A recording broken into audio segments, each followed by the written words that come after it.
My first answer would be become really self-aware about, do you deserve the raise? Do you deserve this raise from the point of view of your leader? Not your point of view, because you'll make a list a mile long as to why you do, but you might be completely oblivious to the P&L or the profit margins or the cash flow, whatever it is, right? You have no idea what's going outside your circle of concern. So become brutally realistic.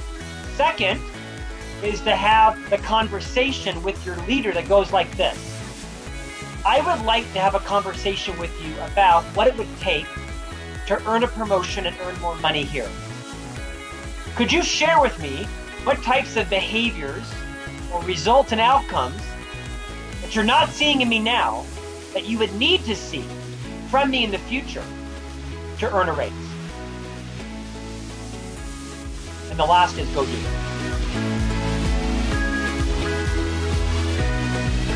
All right, what's up, everybody? Welcome back to Nick Carrier's Best You podcast. I could not be more fired up today to bring back on the one and only Scott Jeffrey Miller. Scott, thanks so much for spending the time with me today. Nick Carrier, what an honor to be back on your platform, bro. Thank you for the spotlight today. Yeah, I've been super excited about this one. I mean, I think after I interviewed you the first time, 2.5, 3 years ago now, and I knew I wanted to interview you again about so much more. And then now having gotten closer and closer to you over the last 6 months or so, and having the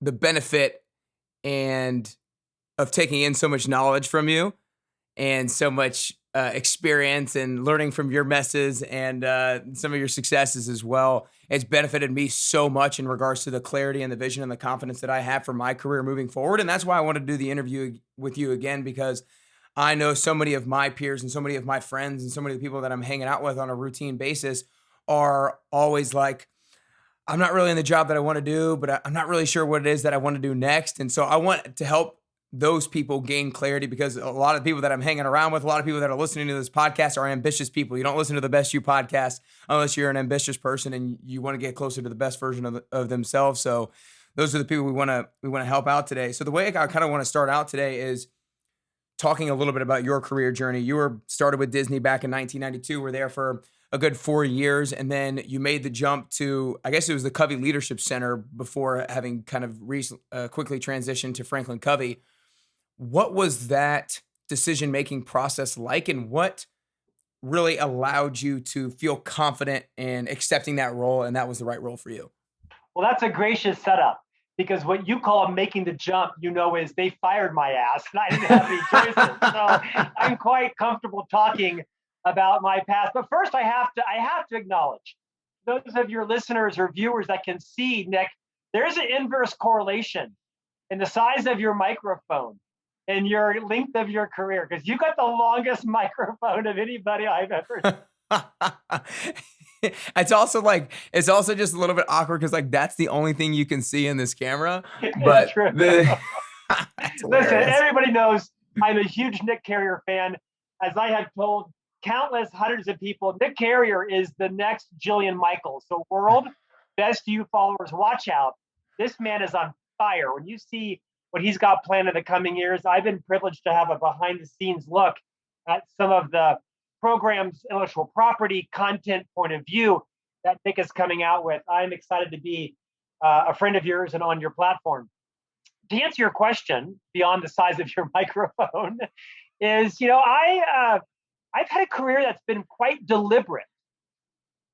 Once Disney fired me, I was 26, and I ended up picking up and moving across the nation from Orlando, Florida to Provo, Utah, where then I had a 25-year career with the FranklinCovey company, what is now known as the world's most preeminent leadership development firm. Started at the front line, worked my way up literally to the C-suite, was the company's first and only ever chief marketing officer, was a named officer in that firm, since then became a Wall Street Journal bestselling author. I've authored numerous books, host the world's largest podcast, write an article in a magazine, and I've had a really good run.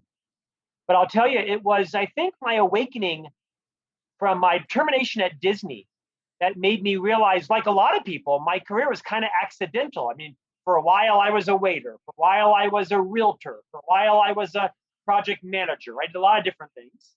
I was curious that way professionally in my 20s, but I didn't want my career to be a series of accidental steps or missteps. So it really was back in my mid 20s that I took control of my career and decided to move to a deliberate career and really just never give up control of my career to anyone else. As a result of that, I'm writing a book about careers. I have hosted and launched a new career coaching program called Ignite Your Genius. That's why I'm on today. And it's through my own experience I decided to take better control of my career. And I've had an amazing career: 2 steps forward, 1 step back, sometimes 3 steps back, 2 steps forward. But I'm passionate, I'm obsessed with helping people become more deliberate and take control of their careers. Yeah, and well, I acknowledge you for doing that back when you were 26 years old and letting that experience happen for you and not to you. I think a lot of people, when they get fired, they'll not really take responsibility for either the reasoning that why they got fired, or their ability to kind of take hold of that situation and use it to their advantage. And that's something that you definitely did. And So by the way, back I when think I'm the only person that's ever said I was fired. Like, no one's ever been fired. I'm in Yeah. front of audiences of 10,000 people. Raise your hand if you've been fired. It's just my hand, right? It's like, once again, I'm the winner. I'm the only person ever. Yeah. Well, so, you talked about how when you were 26, you realized kind of for the first time you had this moment where you're like, I don't want to leave my career up to chance. Like you said, I want to be deliberate about your career. And that's what your Ignite Your Genius course is: take your career from accidental to deliberate. So when you were 26 years old, what did taking control of your career look like? I know you talked about, you've talked numerous times about writing your career plan on a napkin. So talk a little bit about what you're taking ownership of your career looked like when you were 26. Well, I think to your point earlier, it was about really kind of having a meeting with myself, not blaming anybody else, not blaming the culture or the boss or whatever it was. It was really kind of taking a whole assessment of, who am I? What is my brand? What is my reputation? What are the decisions that I've made that have formed that reputation for me, good and bad? What do people think about me? What is it like to work with me? What is it like to be around me? And I really just took assessment of kind of what I wanted to do, what my professional values were.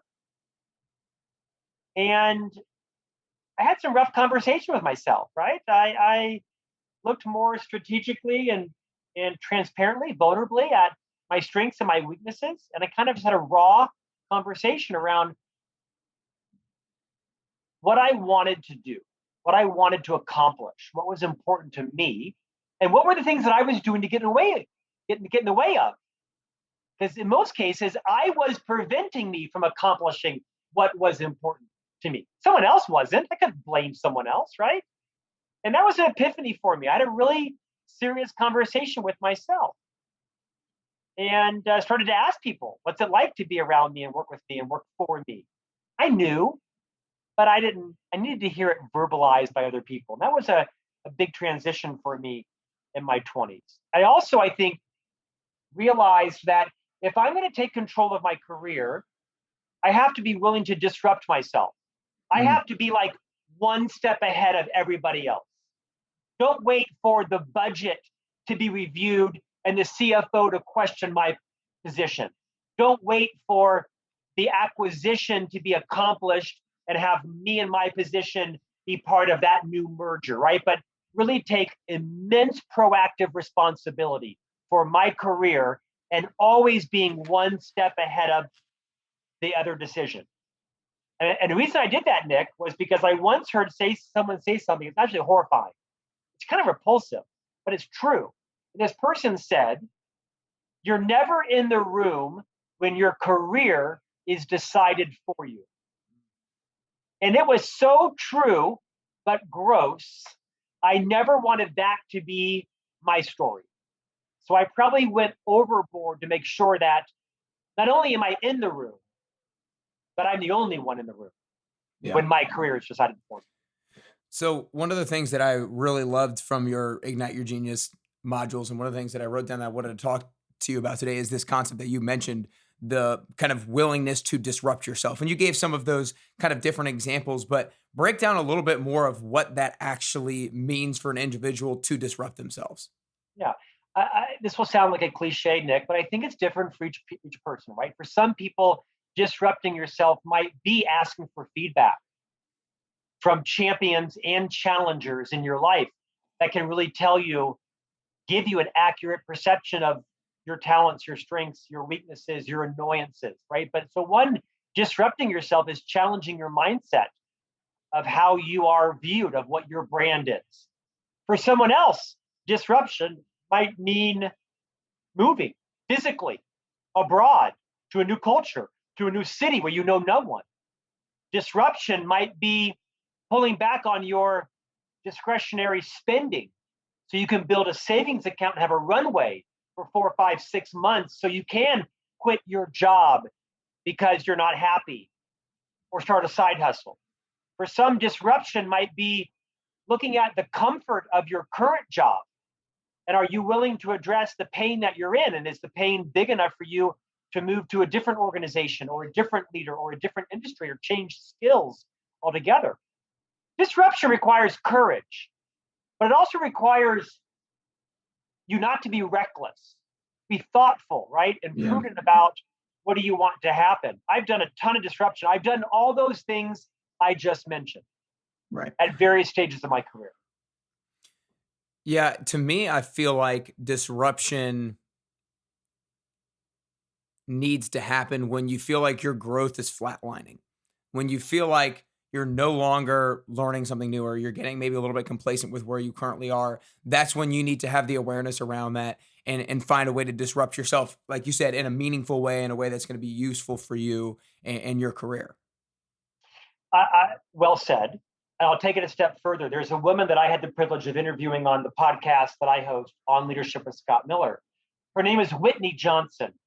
And Whitney's written several books, including a book called Disrupt Yourself. And Whitney says that in most people's careers, there comes a time at about the third year when you're in a specific job that a bit of atrophy sets in. That psychologically, you've mastered that job, that the challenge is no longer there intellectually, and you may not think you're phoning it in, but sort of statistically, from an organizational viewpoint, other people begin to see you as being a bit complacent before you even notice it yourself. And so, to your point earlier, I think it's important to disrupt yourself, not just when you're feeling complacent, but before you are, so that nobody else notices. Because you may think that you're on your game, you may think that you're masquerading it well, but the odds are you're probably not as good at disguising your frustration, your complacency as you think you are. And you don't want, in my experience, Nick, you don't want your leader to get a whiff of that. If you want to take deliberate control of your career, you are thinking about disruption long before anybody else is thinking about it for you. This adage of act or be acted upon. Now, some people will hear that as change jobs every 14 months. No. Yeah. I think there's a different calibration, right? Is you don't want to be seen as a hopscotcher that's constantly moving, constantly on the move, constantly looking for the next thing. Quite frankly, people don't want to hire someone that just wants to be in the job for 14 months. I recognize that my generation, where 25 years is a normal career, is different from your generation, right? We can have a discussion around what loyalty means or doesn't mean. I don't need to or even want to go there. But be thoughtful around how you calibrate disruption as opposed to like just career ADD, right? Those are not the same thing.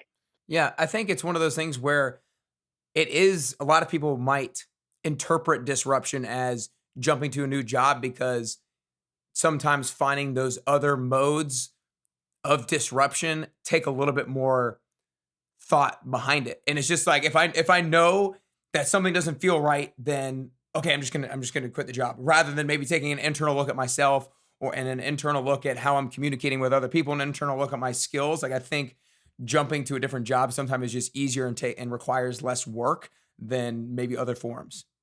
Again, I often comment about how wise you are for your years in the metaphorical saddle, but that is exactly right. We've heard this phrase, you're either running from something or you're running to something. Most of us in our careers are running from something, bad boss or a corrupt culture or a nightmare team or whatever it is. But I think you're right. In the course and in my books, I've written about this term called the law of the harvest.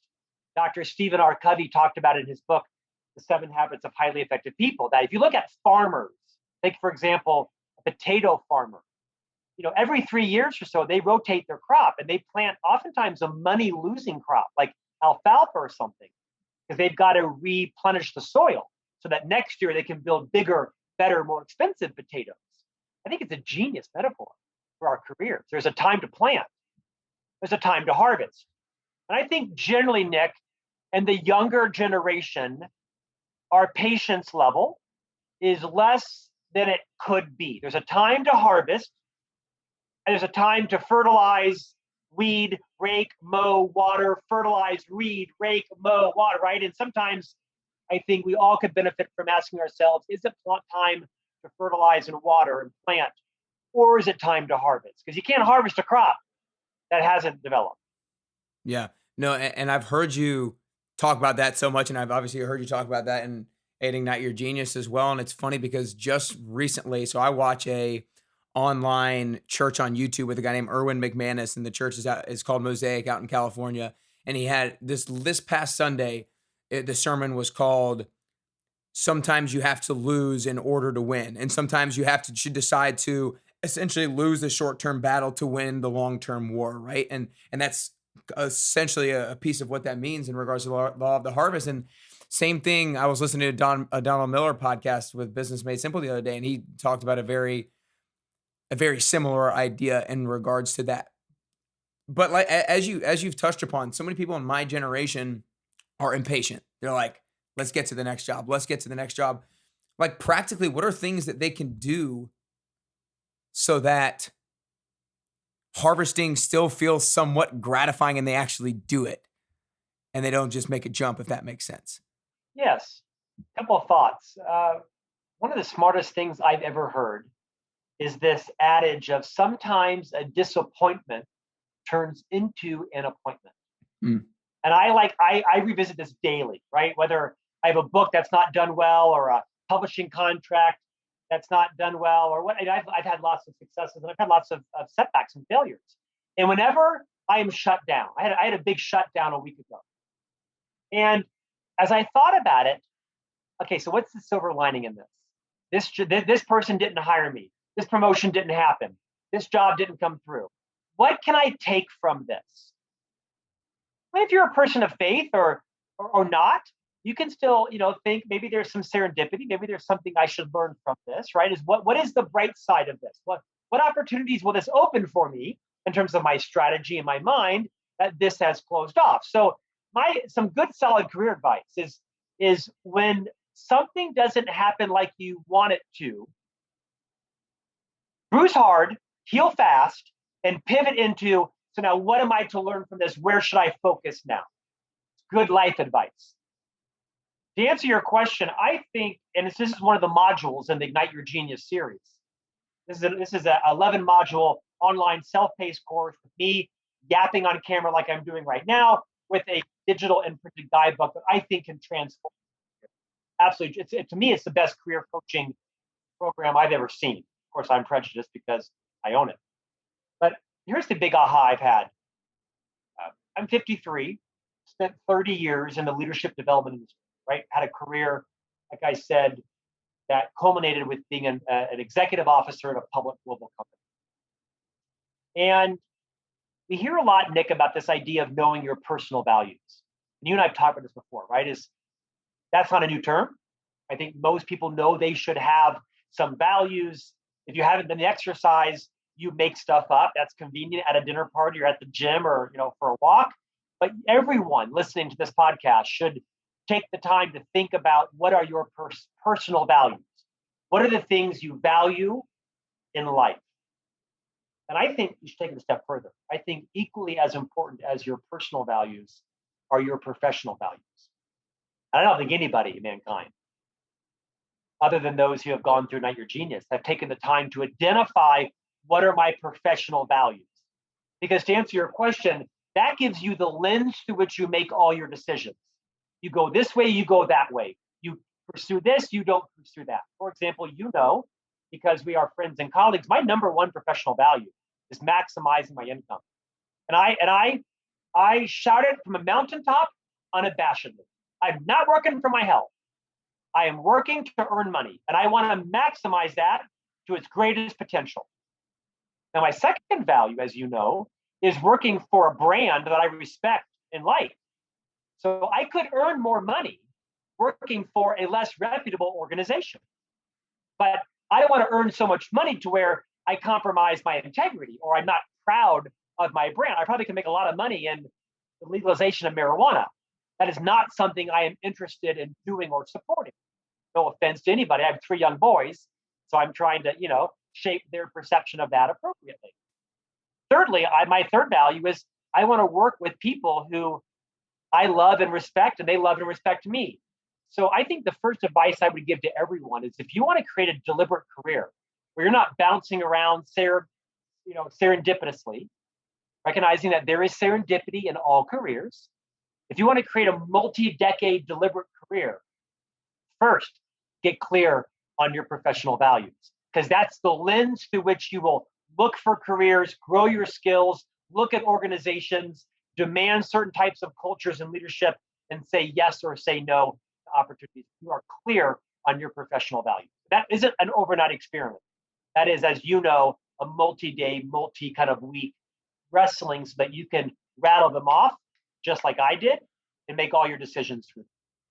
Yeah, no doubt. And I'm glad that you expanded on why it is so important, because I think a lot of people can hear personal values and they can hear professional values and they think it's kind of a soft topic. They think it's kind of like it's just something nice to know, and you feel good about yourself when you write these things down. But like, to be completely transparent, right? Like I've done the same thing. I've got 7 professional values myself. My top 4 are maximize impact, be a well-respected brand, create truly useful products and services, and maximize income. And as you know, when this echelon opportunity that I recently over the last couple of months have been embarking upon, when that came my way, I was like a relative no-brainer in regards to looking at my professional values. They have a wide reach, and this allows me to maximize my impact. Maybe it's not the number one way that I can make money. I have to commute down to Chattanooga 2 hours in both directions every single week. That is an opportunity cost for when I could potentially be making more money, but it has the maximizing impact part of it. Case in point, look at you. You are in your mid-20s and you are a rocket ship. You know exactly what it is you want to accomplish. You have defined your values. You have one of the fastest growing podcasts in the nation. You're in the cusp of authoring a book. You have a burgeoning brand and empire, literally an empire that is going to be built in the next decade plus. And you're going to be one of the most influential, well-known names and thought leaders in your space because you are enormously deliberate against a plan. You have a plan, it's defined by your values, and now you are able to say yes or no. You are not an easily distracted person because you have a very clear plan and you are working that plan. You're an excellent case study for how important it is to have identified your professional values. Yeah. Well, I appreciate the kind words as always. But and to kind of stick with this idea, because I appreciate it. I want to continue to stick with this idea of having a vision, a longer term vision for your career, because I truly believe that it is one of the biggest things that people aren't doing that they should be doing. They don't because it's hard to come up with what the hell your career is going to look like in 30 years and 20 years and 10 years and 5 years and that kind of stuff. And because so many people think they need to know, and people think that they need to follow what they write down to a T, or else it's worthless. And that's obviously not the case. So I want you to kind of take a little bit of time. You have this part in your workbook where you have this whole timeline of how people can kind of plan out their career. I want you to start off just briefly talking about how you did it back on that napkin over a quarter century ago, just to date you, and talk about how somebody can start to do that for themselves. Yeah.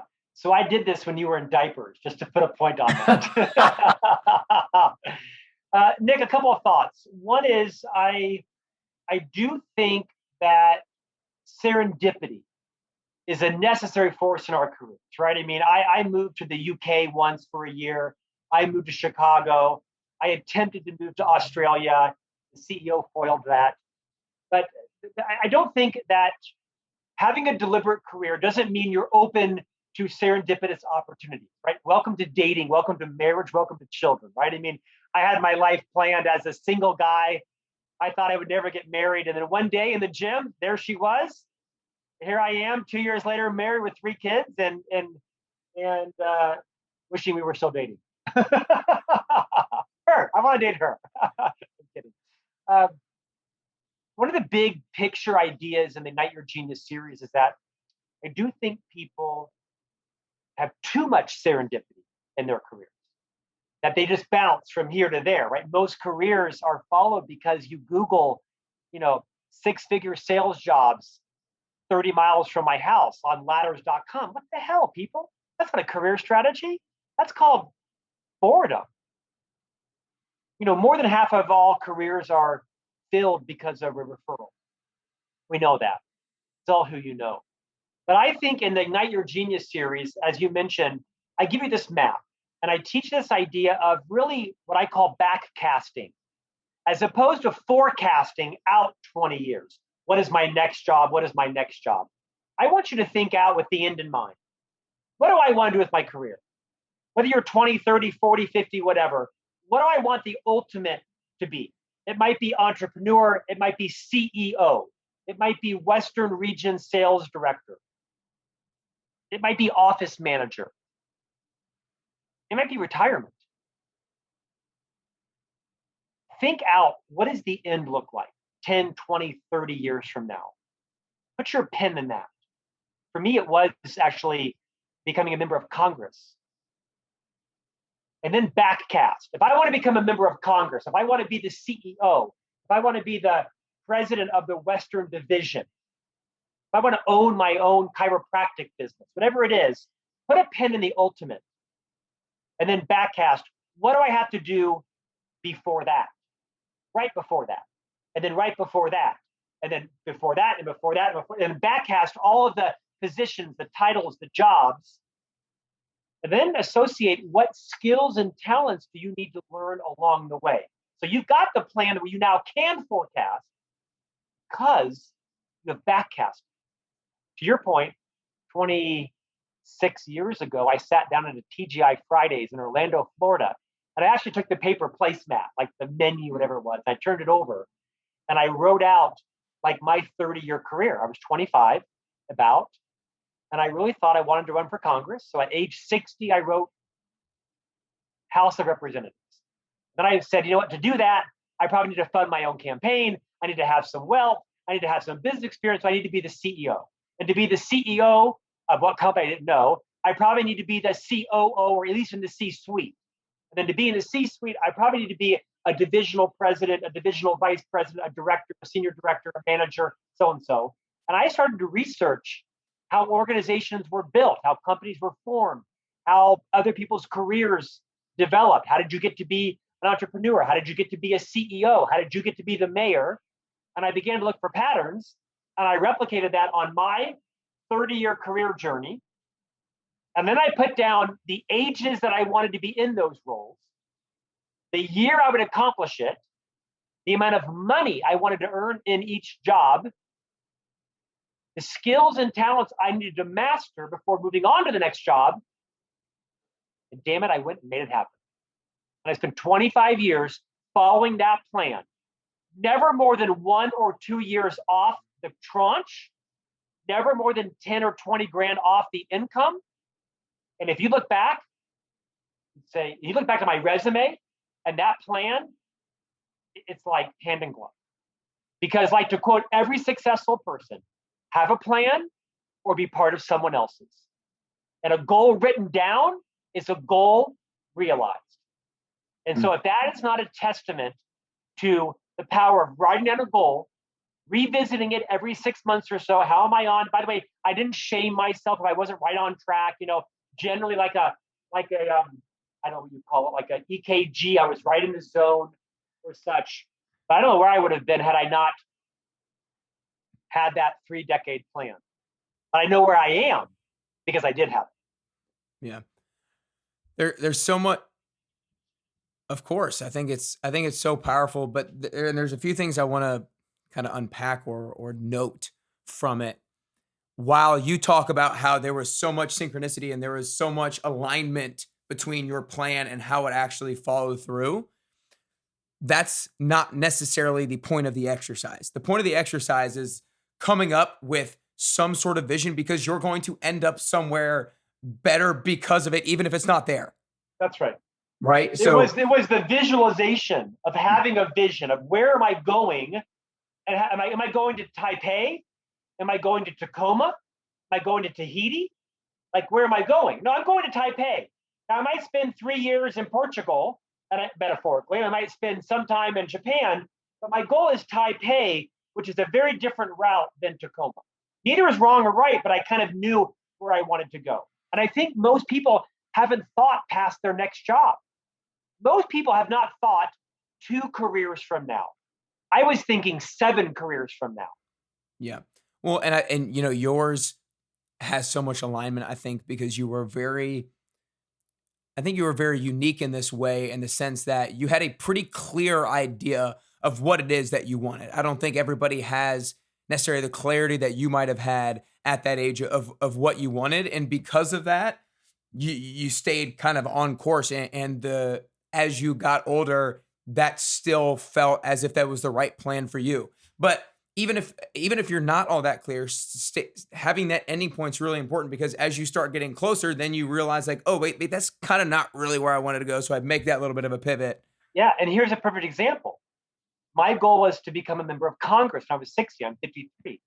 I will probably not run for Congress for lots of reasons that are fairly self-evident after the last 7 months. My wife doesn't want me to run for Congress. I can't afford to run for Congress. I got 3 young boys, right? I can't afford to have 2 homes. I did not become the CEO. I made it to CMO, pretty close. And instead of being the CEO of a big company, I decided to pivot off 6 months ago and become an entrepreneur. Now, technically, I'm the CEO of my company. I have 3 employees, but so it isn't as if I feel any failure.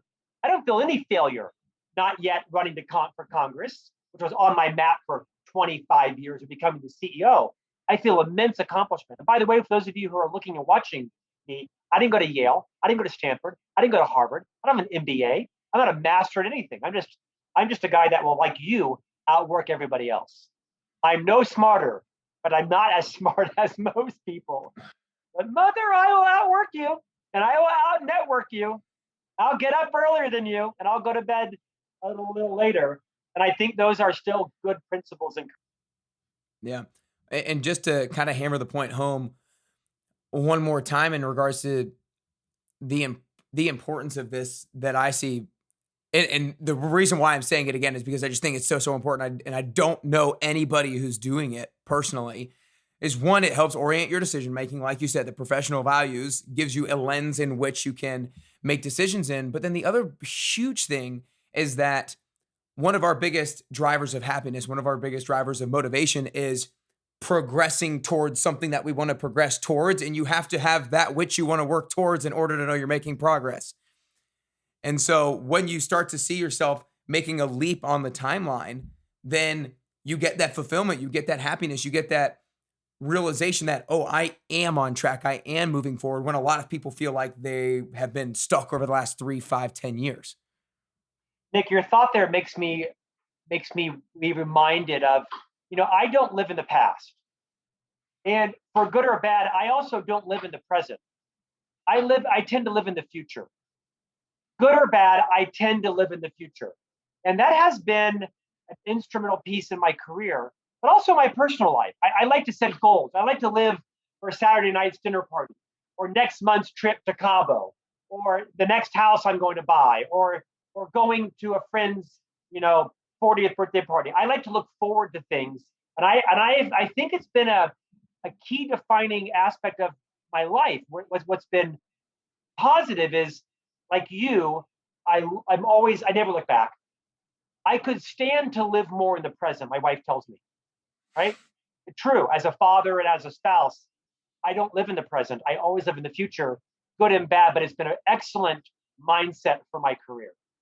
Yeah. Not so much to where my boss thinks that I'm focused on the next job, because what earned me the next job is crushing my current job.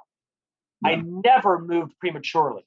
They knew I was interested, but no one ever said to me, I wish Scott would just do the job he has versus always talk about the job he wants. I was very deliberate to make sure I gave evidence.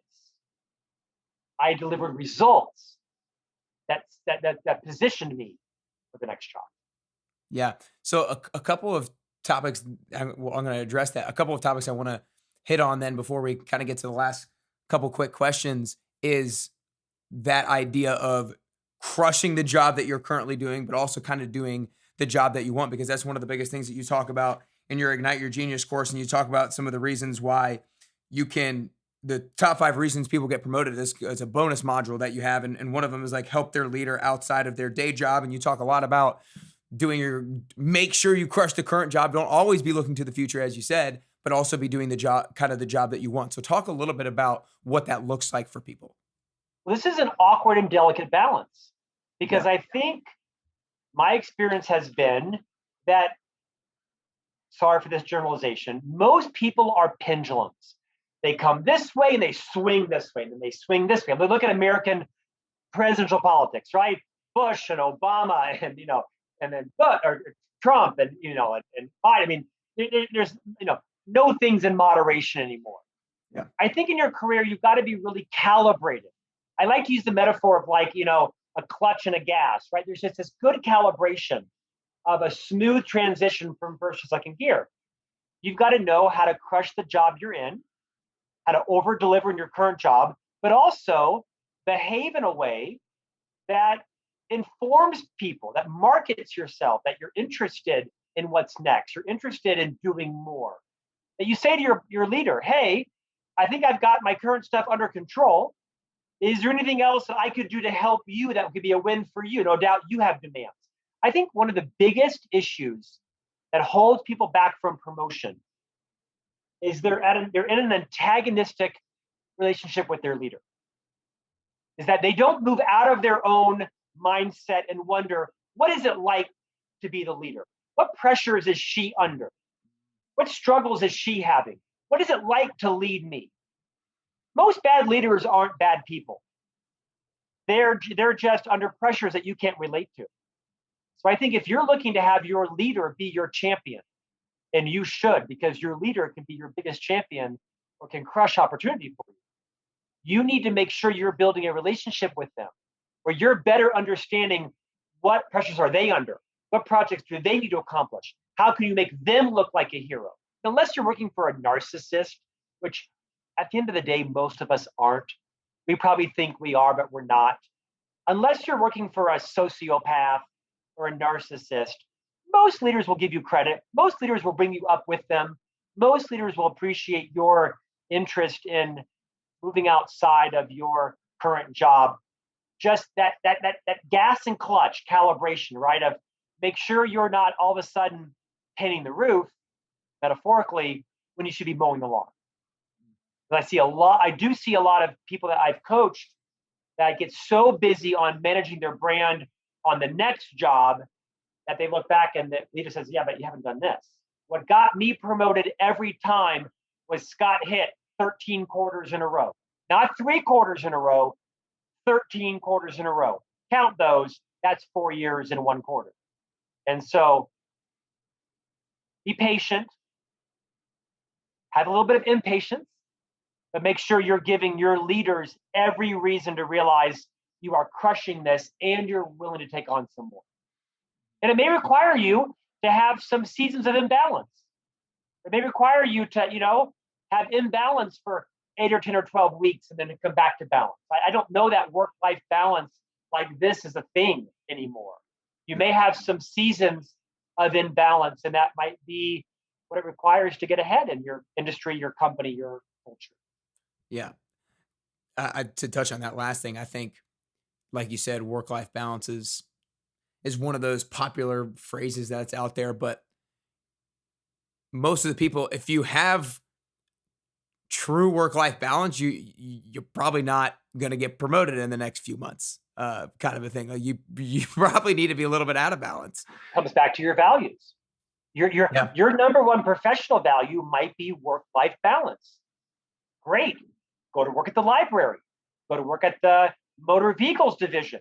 Go work at a nursery where there's no overtime. You're not at home thinking about, oh my gosh, I got to water the plants. I mean, it all comes down to your values. And there's no right or wrong values. No one should judge your values, and you shouldn't give a flying you know what about what anybody else thinks about your values. But once you are clear on your values, then you're willing and able to come outside of your comfort zone. You're willing to be in a season of imbalance occasionally and kind of know when you need to snap back into balance. That's why the first module is know your professional values. Everything else flows from that. Yeah, no, I think that's key. And you saying that just really hit it home for me. I said, yeah, you know what, this is the thing everybody needs to start with and needs to make sure that they do. The kind of the last thing I want to hit on is changing gears a little bit, because I hear a lot of people talk about how they made the right decision because they trusted their gut and they trusted their instinct and they listened to that. And I think there is a lot of validity to that, but I also think there is a validity to the people who say it, because the people who you hear say it are probably, you're hearing them say it because they're successful. You're not hearing the unsuccessful people talk about how they trusted their gut because they haven't reached a level of success, right? And because a lot of people, I think, trust their gut, but they mistake that phrase for they took the easy way out, or they did something because it got a little bit uncomfortable and I felt uncomfortable. I felt like it wasn't right, so I trusted my gut and I did something else. When really the thing you should have done maybe was head towards the discomfort and head towards your uncomfort level, and that's where you actually could have grown a little bit more. I don't know how many decisions or choices that you talk about that you trusted your gut for, but I wanted to see if you had any thoughts in regards to what the proper relationship is with trusting your gut, if that makes sense.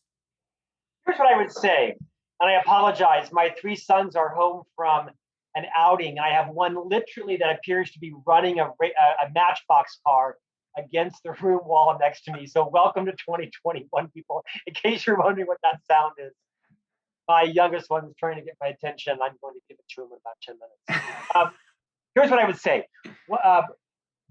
I interviewed on my podcast a woman named Dr. Susan David. She's a fairly famous author. Her TED Talk is amazing. She wrote a book called Emotional Agility.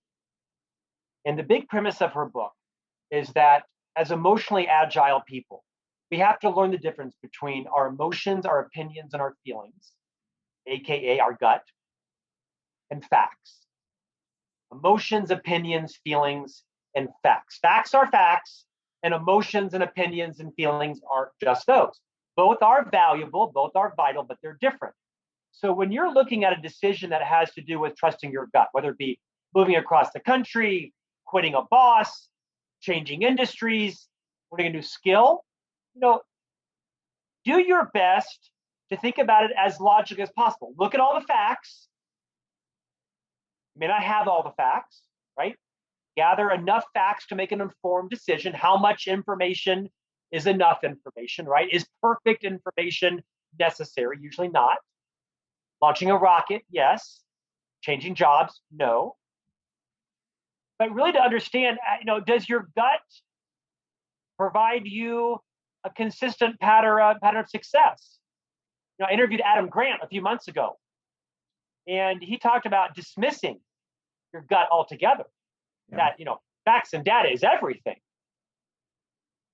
I mean, how much data did I collect to my wife for my marriage? None other than her credit score and arrest record. And same for me. Yes, my wife and I exchanged credit scores and arrest record. You should do that before you. So it was all gut, right? It's all feeling and experience. So I don't know if I answered your question or not, but I do think there's some instructive value in recognizing your feelings, your emotions, and your opinions, which form your gut, have value. Just don't confuse them with facts. Separate them. And if you've done a sufficient job of assessing them both, I'll bet you your gut when it comes to your career is more often accurate than perhaps other business decisions in life, buying a company, selling a home, right? I mean, just recognize, is your gut a valuable Jiminy Cricket? Yeah. For some people, it's not. Look at their dating record, right? Look at their bankruptcies. Look at, their marriages or their jobs. Not everyone's gut is valuable. Your gut really is your conscience, right? And your conscience is based also on a bit your experiences. Do I have a set of facts and experiences in which to make a good decision? A long answer. I hope that was helpful. No, it definitely was. I think breaking it, like you said, I read that book from Susan David, Emotional Agility, probably 3 years ago. I probably need to revisit it. Her But TED Talk is superb. yeah, no doubt. But like breaking it, like realizing that emotions and facts are different, and both can be useful. But Dude, I can't quote a book that that you haven't read. You're like the most literate person I know. I cannot quote a book that you haven't read. I'm gonna find one. You're better at recalling the information from them than I am. But I'm gonna quote the Kama Sutra before we're done. I'm kidding. Relax, people. Oh my Lord. All right. Well, I want to get down to the last couple questions. I know this second to last one is something that you could probably expand on for hours, but I want to try to boil it down to kind of three quicker actionable things. And it's essentially around if someone wanted to ask for a raise. And this is pertainable to my life in particular right now, because my brother and my sister actually just recently, one asked for a raise, one asked for a promotion. They both got it. And I was like, Kelsey, like, write down what you did in order to get that raise, so that one, if anybody else asks you to do it, you have some sort of a framework. And when you do it in the future, you can remember that as well. So like, if there are three things that somebody needs to do, almost implying that they're pretty deserving of getting the raise or getting the promotion, if there are three things that they can do before stepping in or while they're with their boss, what do they need? What are three things that they should do to ask for that raise or get that promotion? Sure. I might challenge your premise a little bit, because my first answer would be become really self-aware about, do you deserve the raise? That's the first. Yeah. Is brutal self-awareness. Do you deserve this raise from the point of view of your leader? Not your point of view, because you'll make a list a mile long as to why you do, but you might be completely oblivious to the P&L or the profit margins or the cash flow, whatever it is, right? You have no idea what's going outside your circle of concern. So become brutally realistic. Second is to have the conversation with your leader that goes like this. I would like to have a conversation with you about what it would take to earn a promotion and earn more money here. Could you share with me what types of behaviors or results and outcomes that you're not seeing in me now that you would need to see from me in the future to earn a raise? And the last is, go do it. Well, I think, it's one of those that things may not work in every situation. It may not be the way your culture works, but the vast majority of time, if you say to because then you've opened up your leader to say, well, while you're asking, there actually are 4 or 5 areas in which you're quite frankly underperforming right now, and I really need you to shore these up. Because while you're asking for a raise, she might be thinking, oh my gosh, he's more disconnected than I thought he was. He's asking for a raise, and I'm getting ready to put him on a performance plan. And so that's why I challenge the premise of your question, is because I don't know that most people look at their performance through the lens of their leader. They look at it through the lens of their smaller world. Understandable. Assuming you do deserve the raise, you might tweak that question and say, I'd like to have a conversation with you about what it would take for me to get a raise, a promotion, to earn more money. Are you feeling like my performance right now is such that I would deserve that immediately? Or are there some improved results you would need to see out of me in order to earn that? By the way, that is a question, a conversation that every leader would love to have with their employee. because that shows an amazing amount of maturity and self-awareness. I would like a raise. Do I deserve it? What would I have to do to deserve it? And now you've set the platform for your leader to tell you the truth. Yeah. Yeah, exactly. I think it all kind of comes home, almost circles together here at the end, where you need to know what the definition of success is from your leader that you need to work towards. Because and then the other thing is, like the last step is go do it. And I think a lot of people probably might be hesitant or procrastinate on potentially asking for a raise that they think they might deserve because they don't know whether they deserve it. And they don't know because they've never asked what would be deserving. So well said. And they're also not aware of what else is going on, right? Perhaps the company missed its second quarter and there's been a freeze on promotions. Perhaps someone came in an hour before you and threatened to quit and they spent all of the money retaining that person. I mean, that's not your problem, but you don't know that. So if you go in just thinking about yourself, you're going to seem self-serving and kind of naive. But it's all in how you ask the question, right? Is I would like to know, in your view, is my current performance deserving of a raise? It's been X number of times since I've received one, or X number of years or months since I've been eligible for one. And then depending upon what the person says, now you have more data. You have more facts upon which to make a decision. Your decision might be the middle finger. Your decision might be, thank you very much. I'm going to go build my 20-year career timeline. Your decision might be, thank you. So if I do these 3 things in the next 90 days, that will result in this promotion and this raise. Great, I'll go do those. Or I don't want to do those. I mean, so now you're making your career decisions on facts, not on innuendo and your feelings about you think you just deserve one. You think you deserve a raise. The odds are your boss has an opinion on that as well. No doubt. Like you just round it out. It's all about doing things to make sure that your career is not accidental and to make sure it's deliberate. Nick, it's about moving outside of your mind. It's not just seeing everything through your own lens and your own paradigm. It's stepping back and saying, so what does my leader really think about me? Can I share a very short story? Yes, please. Countless times, someone has come to my office that does not work for me. They're somewhere else in the company. Countless times. Hey, Scott, I'm thinking about applying for this job in the organization. Do you think I'm qualified? And the first question I ask them is, what does your current boss think of you? How would your current leader judge your performance? Without exception, the person always says, great. I think they would say, I'm crushing it. I'm killing it. And I say, well, and then so I talk with them. And then unbeknownst to them, I call up their leader. And I don't give away ever that person was in my office looking for a new job. I just find a way to say, hey, can I ask you a question after I've asked this other question? Hey, tell me about Nick Carrier. What's Nick like? And they say, oh my gosh, Nick is a total pain in the ass. He's missed 4 of his past 5 deadlines. He's always looking for a new job.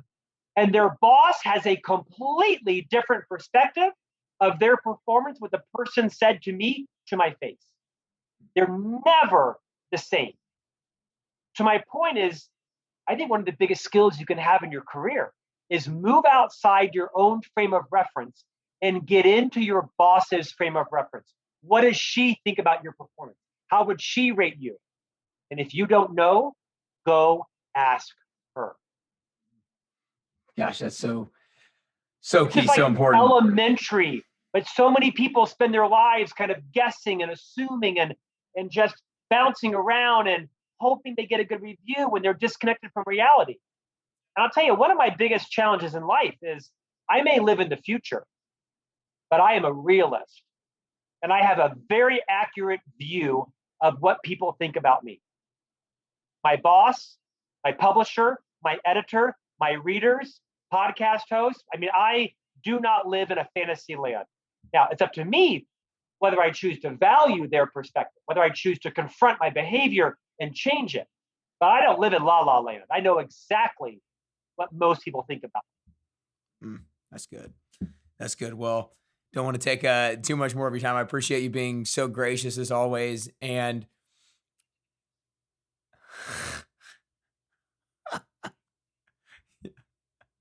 No, that's awesome. That's awesome. Well, Scott, I just, I'll try as much as you might deviate me away from it. No, I just want to acknowledge you for having the ability at such a young age to realize that disappointment of being fired from Disney could turn into an appointment if you let it. And you had the ability at a young age to plan out your career, to be super deliberate, to allow serendipity to come in when needed, but to stay so focused after having had the beginning and or the end in mind. And that's something that I know not a lot of people have. And through your coaching and through Ignite Your Genius, you're going to allow more and more people to do that and allow people to have deliberate careers that they're proud of and can look back on with a lot of pride. That is my goal now in the next, final phase of my career. I'm 53. I've got hopefully a few decades ahead of me. It is to help people take control of their career, to get very clear, very deliberate. Don't give it up to somebody else. You mentioned the Ignite Your Genius course. It's actually, 11 modules online, very affordable. Go to scottjeffreymiller.com. As soon as you register, I actually ship you a printed guidebook.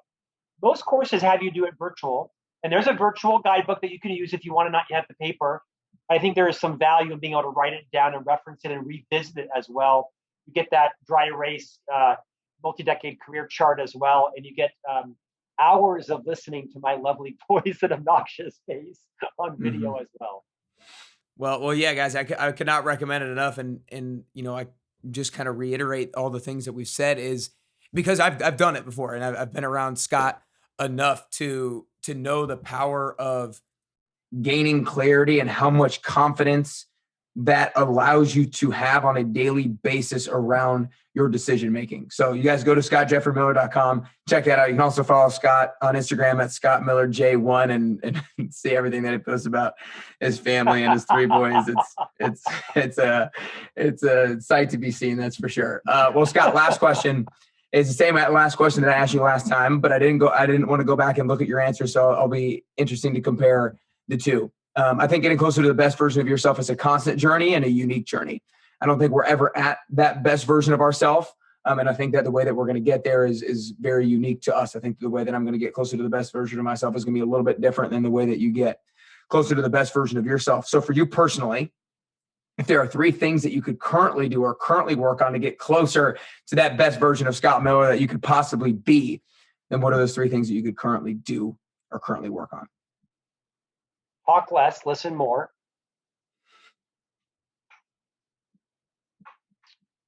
Exponentially raise my daily level of gratitude for what I have and not what I don't have.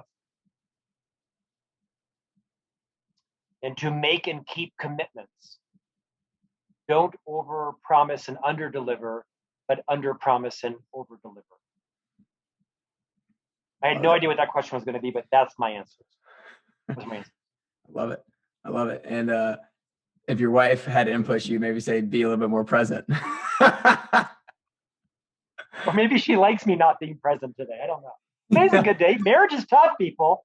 And 3 boys in 5 years makes it tougher. I tell Nick all along, choose your spouse very carefully because from them will come all of your pain and all of your pleasure.